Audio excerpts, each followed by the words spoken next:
Okay, hello everyone.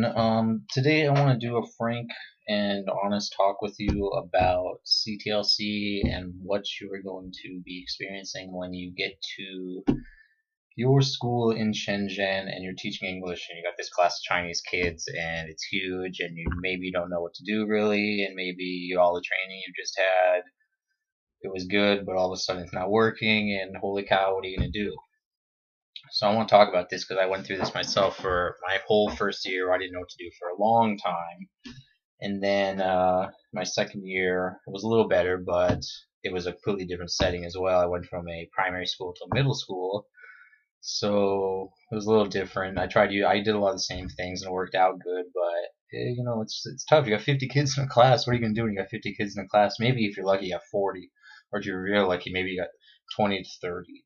Which even if you got 30 kids in a class, that's a lot of work. And if any of you have taught in the states or wherever, you know that even when I was working at training centers in China, even having 15 kids is a lot of work. So first, I want to take a look at some of these pictures. Now, I'm going to put these pictures up on my website here, and you can take a look at them with me. I'm going to go through them because it's this great picture I have of one of the first days when I was teaching, and I look like a complete idiot. I got this stupid red tie on. I got this long sleeve shirt. I'm in Shenzhen. It's like September, and it's probably close to 100 degrees outside. There's no air conditioning in the place. Let's just take a look at the picture here. It's this first one, and it's got this big, huge classroom. You can see, and there's in that picture right there where all these kids are. I counted them here, and even on the kids on the far right with their legs, you can see there's about 29 or 30 kids just in this picture right here. And you're not getting the full picture. There was another teacher in the back got this, and I'd say there's another 10 kids in that class, 5 to 10 kids. So you're looking at 35 to 40 kids in this class right now. Now this is a primary class, and it's probably grade 5, I'm thinking. So these kids are probably, I don't know, what were you in 5th grade? 10 years old, 11 years old, something like that. So that's what that is. And if you look, all the girls are wearing these white shirts and they're wearing blue shorts, and all the boys got blue shirts and they got white shorts on or something like that. And these are standard uniforms that you're going to see in Shenzhen, in China. I think in all of China. In Beijing, it might be a little different, but in Shenzhen, this is what all the kids wear. If you're in a middle school, they'll be darker colors, but it'll be the same thing.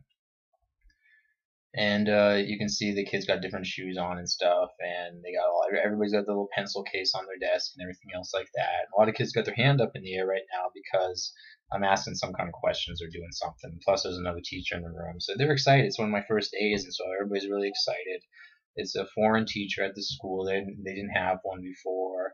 A lot of your schools are going to be like that. Maybe if you are the foreign teacher, well, you didn't have you last year or whatever. It's a new thing, right? It's a new thing, and they know it's a new class, and they can screw around a little bit. Trust me, if you walk by a Chinese class and you look what the teacher's doing, those kids will be perfectly behaved, and you'll be amazed, like, why the hell are they little devils in my class when in this class they're perfectly behaved? I don't have the answer for this other than the fact that you're a foreigner and they can walk all over you and you know it. They know it and everybody else does too. So look at this kid over here in the far left, really close, and look at his shirt. It is totally wet on the back. He is sweating big time. Maybe this was after recess or after lunch or something, but I don't think so. It's always hot in Shenzhen. This, like I said earlier, this picture was taken in probably September, about 100 degrees outside. You're gonna start getting used to Celsius. So let's say you got to 40 degrees Celsius. That's the hottest you're gonna get. That is like excruciating. But you're gonna have standard 30 degrees Celsius days in Shenzhen, where it's bordering around 28 to 30 or so, and that's very hot. And then you got to throw this humidity in there when you're on top of it. I was from Montana, where we got dry weather here, and our humidity is about maybe at the most 10%, in the summer. So you get this dry heat. In Shenzhen, it's the exact opposite, where they got humidity of 80 to 90%, and you got all this air coming in off the coast, and you are sweating like a pig. From the moment you wake up in the morning and you leave your little air-conditioned dorm or apartment and you get outside, you're sweating right away. If you look at me, I'll put 2 pictures up here. I'll get to the other one in a little bit. But if you look at the other picture, you'll see that my own shirt is wet. And I'll tell you, I did that stupid little get up I got now. I wore that for maybe a month. No, I know all the other Chinese teachers in the office were looking at me like, who's this idiot, right? So anyways, fun stuff. But That's what the thing is. It's really hot. You'll notice on the ceiling they got these fans up there. Well, they got these switches on the wall over there. You can see them by one of those little red flags over there, and a little mop bucket on the floor. That's the wall switch and stuff. And you can turn those on, but they don't do nothing.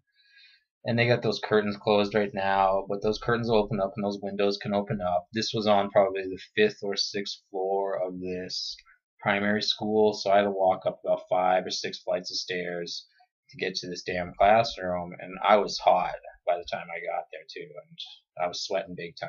And a lot of times I was drinking a lot of beer almost every night, and I was sweating that beer out. I just had to wake up in the morning, that beer would just be sweating out of me. And this is Qingdao beer. You've been drinking it, you know what I'm talking about. It's terrible. Anyways, to get back to what we're going on here, I want to go to this next picture here. And this is a smaller picture I've got. It's got me at the front of the classroom with 2 kids up there drawing some Disney Mickey Mouse pictures or something like that. And this was one of the first times I had this class, and one of the first times I was teaching. I didn't know what the hell I was doing, and it dawned on me. I got all this chalk up here. You can look up there on the board, and you can see this little chalk they got on the board. There's white, and that little yellow thing in front of that kid there, that's the eraser that they use to erase all that. Now, also, if you notice on that desk, there's a little thing, a little plastic pink thing, and it's got this more chalk in there. There's always, and that probably that little metal box there with green on it, green and white, that's probably got chalk in it too. They got about 28 million of these little teeny weeny things of chalk that you would usually throw away, and plus a couple bigger ones, but the kids are supposed to be responsible for it. It's a mess. So you always got chalk on you, like those black pants I'm wearing. Don't wear black. You're gonna have this chalk all over. You don't. Last thing you want to be walking around with chalk on your ass, right? Oh, I tell you, it's fun times. So I got these kids drawing some Disney cartoons, just because I have no idea what I'm doing. Absolutely no idea what I'm doing because, and I know you're smart right now, and you know that you're going to have absolutely no idea what you're doing, and that's why you're getting all these PowerPoints and all these other free materials and resources that you can from other teachers and from the CTLC program while you're still in training or whatever.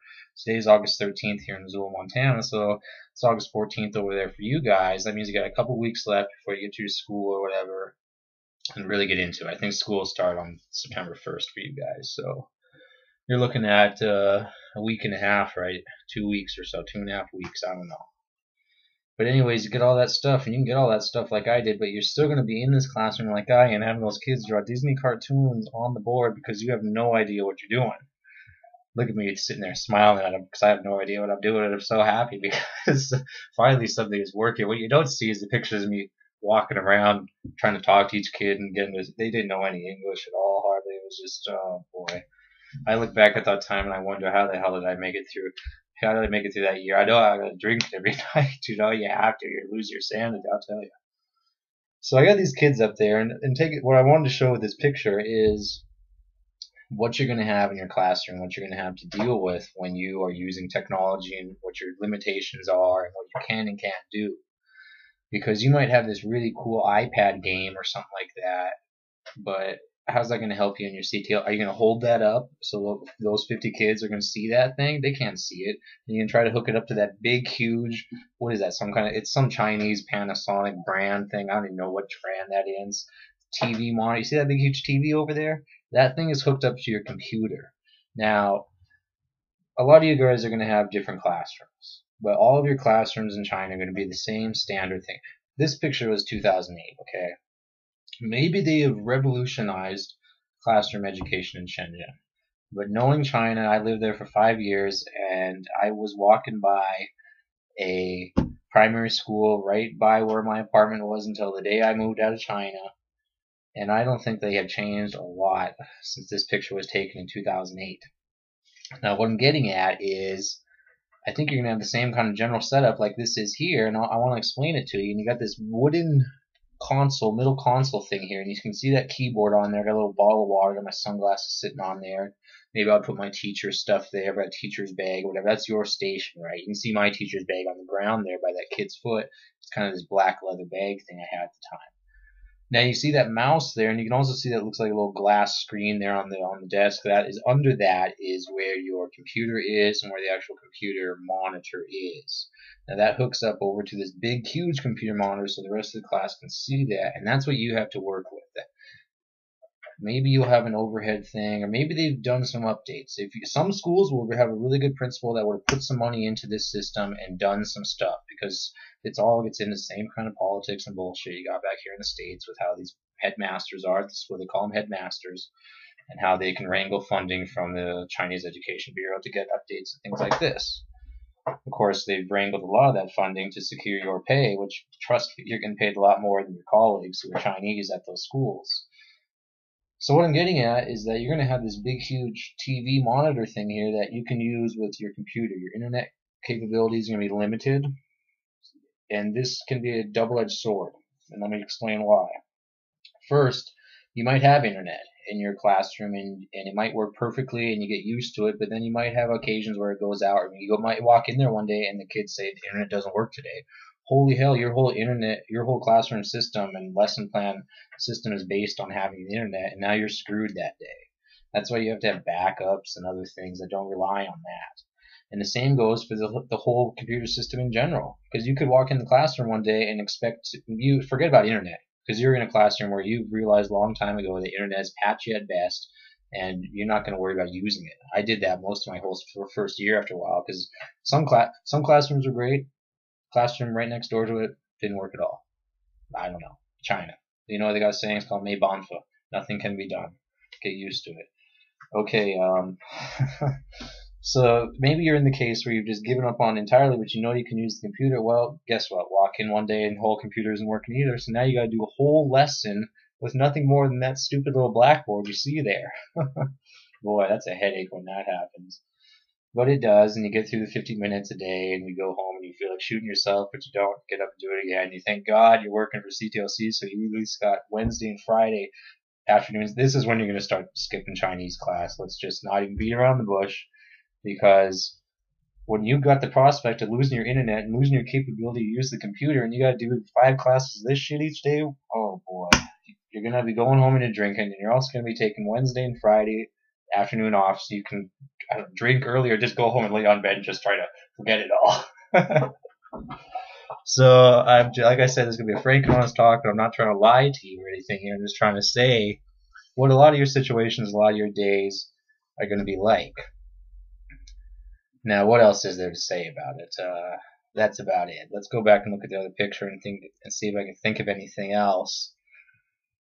I don't know. I don't know. I feel for you. You're gonna have a lot of stuff. You're gonna have a lot of hard ideas, and it's gonna be tough. But just try to work through it. Try to get through the class.